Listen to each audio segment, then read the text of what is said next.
Shalom, Ka'ala Yahweh, Ba'Shem Yahshai, Ba'Shem Rakal Kodash. Double honors to my teachers, the apostles and elders of Great Millstone. Peace and mercy to the elect, who are the house of David reborn again in this generation.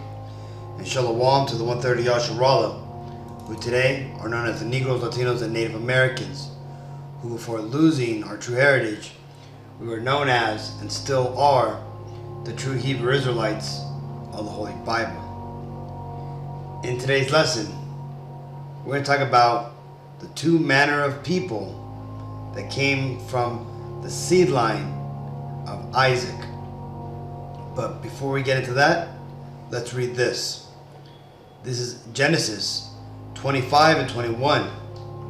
And Isaac entreated Yahweh for his wife because she was barren, and Yahweh was entreated of him.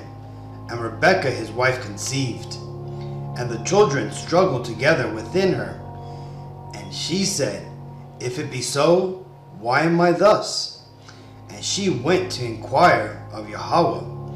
And Yahweh said unto her, Two nations are in thy womb, and two manner of people shall be separated from thy bowels. And the one people shall be stronger than the other people, and the elder shall serve the younger. And when her days to be delivered were fulfilled, behold, there were twins in her womb. So this is the story of our ancestors, Isaac and Rebekah, and through them, how they brought forth the nations of Edom, which are the progenitors of the Caucasian races today, which include the so-called Jews or Israelis, even though they like to pretend that they're not part of the Caucasian race. And they also brought forth Jacob, whose name was changed to Israel, as he was the chosen seed by God, and whom is the progenitor of the Negro, Latino, and Native Americans, and all those whose father's lineage goes back to that bloodline. Now, as we just read here, the Lord made it very plain to Rebekah that there were going to be two manner of people and two nations were going to come from those two children that she had. And why is this? Well, because you see, the spirits that are within the Edomites and the Israelites are very different spirits. This is Genesis 3 and 15. And I will put enmity between thee and the woman, and between thy seed and her seed. It shall bruise thy head, and thou shalt bruise his heel. So you see, the seed line and the spirit which are within the Israelites is the righteous seed which the Lord has been cultivating even before Adam. And the seed line and the spirit within these Edomites is that wicked root, the spiritual seed line of Cain. Because you see, when Cain killed his brother Abel and was given the mark of leprosy, which is to remove all the melanin on his body and make him basically a so-called white, he went on and had children. Well, eventually, Cain and all his children died. If not within a couple of hundreds of years from when they existed back then, they ultimately died in the flood. Now, Cain came back in the reincarnation as Esau. And that spirit that came out with Esau is the same wicked spirit that dwelt in Cain. And that's ultimately why Esau came out looking the way he did, right? He was basically a albino because he still had that mark which the Lord had placed on him from the time when he was Cain. Now, like I said, the spirit within Esau was the same wicked spirit that had come before with Cain. And because of this, this would manifest in different spiritual traits. The Bible tells us that Esau was a cunning hunter, and that Jacob was a plain man that dwelt in tents, basically meaning that he was a perfect man, right? That's what plain ultimate means, that he was complete, right? And meaning that he dwelt in tents, he was satisfied. He didn't have the same spiritual traits or desires as Esau, to be out in the field, to be hunting, to be killing. These were traits that were not part of the Israelites, and they still are not today. Now, yes, you'll have some Israelites who will go out hunting, or they will go, and they are incredible sports people.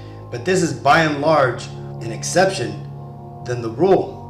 When you look at the entire nations of our people, who are the hunters? Who are the ones who like to relax and chill, right? You're going to see a very big difference between both of us. And also another trait that was said is that us Israelites, we are the salt of the earth, which you can see manifested in videos like this.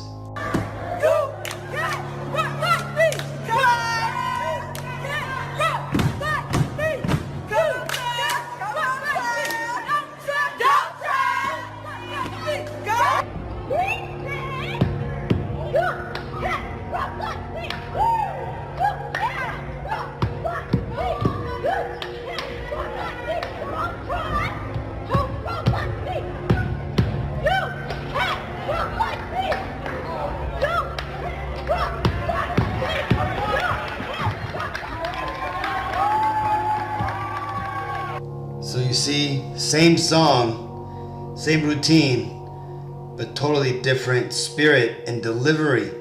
One has it and the other doesn't. This is the difference that is manifested, which the Spirit reveals. He also has things like this. Remember, the scripture says, one shall be stronger than the other. Keep coming down, man. You got it.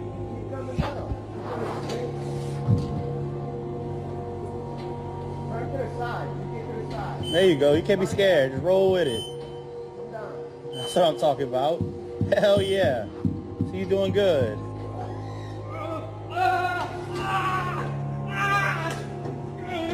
Pick it up again.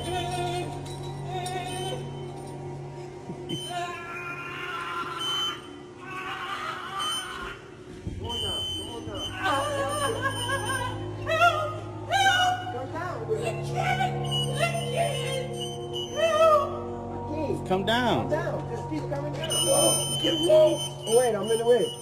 All right, come down. Please, I'm begging you. Somebody come. Come down. You gotta come down. I can't. The machine's not moving. So you have this man. So you have this Edomite here who can't lift up this box, which you can tell it's not even that heavy. Even this Jake that was filming had to laugh at it. Right? This right here is your quintessential Edomite, man. Right? They're not built for labor. So I don't know how they're gonna do it in captivity, but hey, that sounds like a them problem. But next, let's move on to just show some of the physical feats of our people. Look at this. Just some average Jake.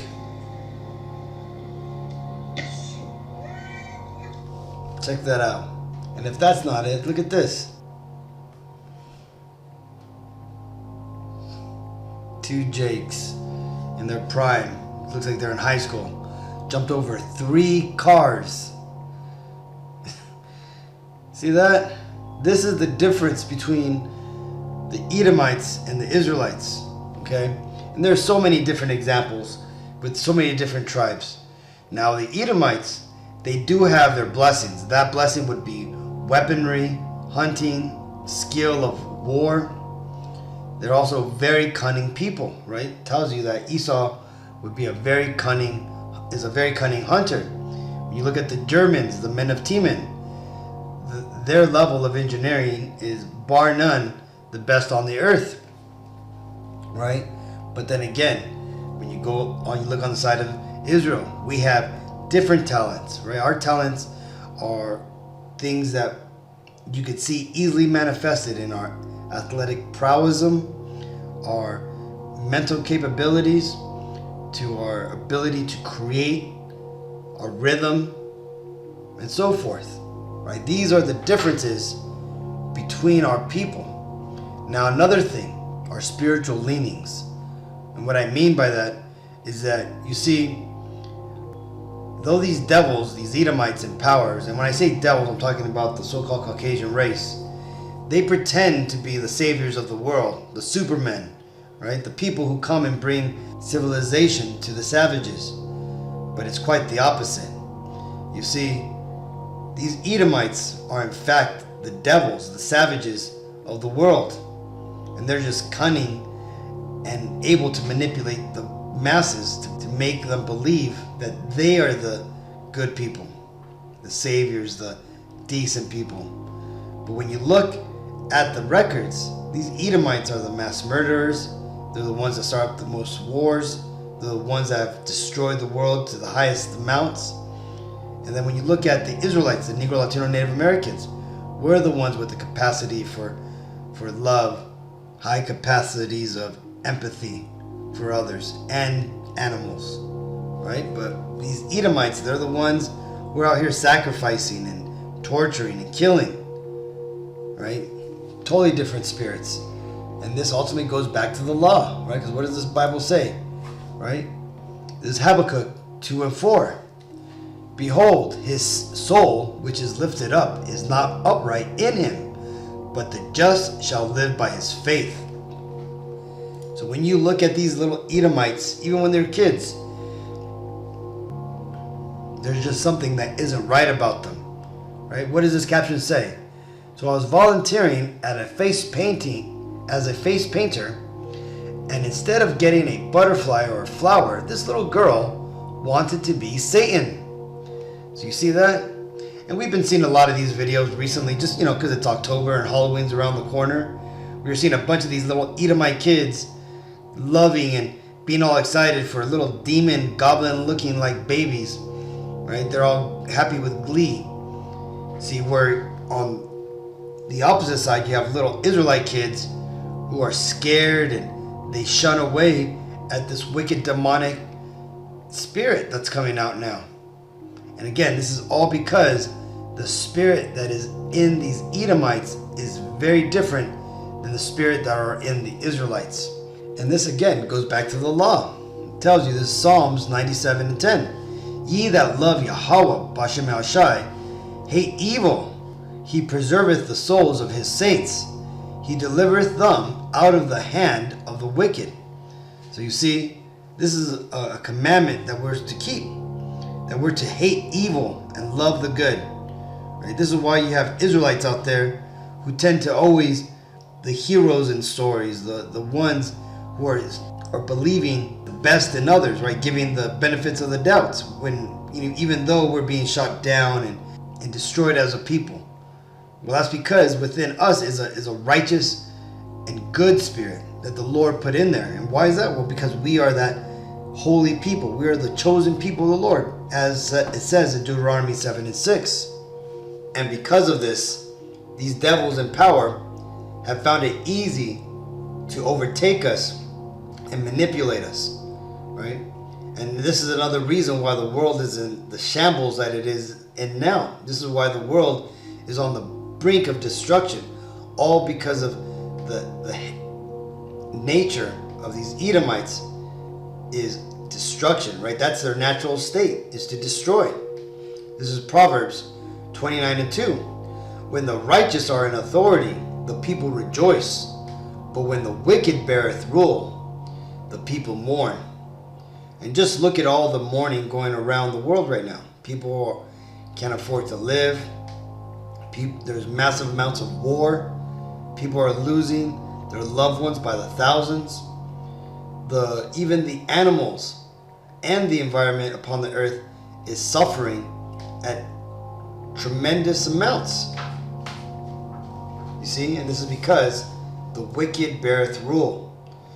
And this is because Esau was given the blessing that he would rule the world, and we are currently living in his rulership, which the good news is that this is the last heathen rulership upon the face of the earth, and we're at the very end of it. And what that means is that us Israelites, we have next.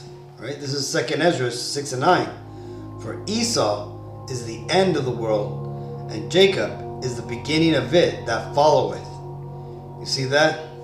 Because right now, the reason why the world is going crazy is, yes, these Edomites are purposely trying to dismantle and demolish the old world order to bring forward their new world order.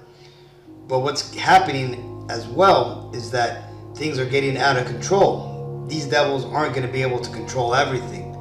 And they know it. And they know that they've lost already. They know that their future is grim and that they pretty much have lost the fight. Right? They have insiders who have already mentioned that these devils have seen the future. And they know that there's no salvation for them. Hence why they're going to the lengths that they are to destroy the world and those within it. But again, the Lord's going to have mercy upon the Israelites, the elect and the 1/3, and he's going to come back and save us before these devils are able to accomplish their new world order. Right? Because why? Well, because again, the Lord has a job for us Israelites. It's the reason why he was cultivating us this whole time. Because you see, we were simply in training to be the future rulers of the world and the universe for that matter, along with our Messiah Yahushua, which is the true Hebrew name of so-called Jesus Christ, which is what the world ignorantly calls him. Right? So either way, I just wanted to point this out. I thought this video with the babies fighting inside the womb was pretty crazy. I wanted to share it with you, Akim, and it just brought back this story. And I know I haven't visited this part of the Bible in a while, so I just wanted to touch upon the milk. So hopefully this video was edifying. So until next time, I want to give all honor and glory and praises to Yahweh B'Shem Yahushai B'Shem Ruach HaKodesh. Shalom.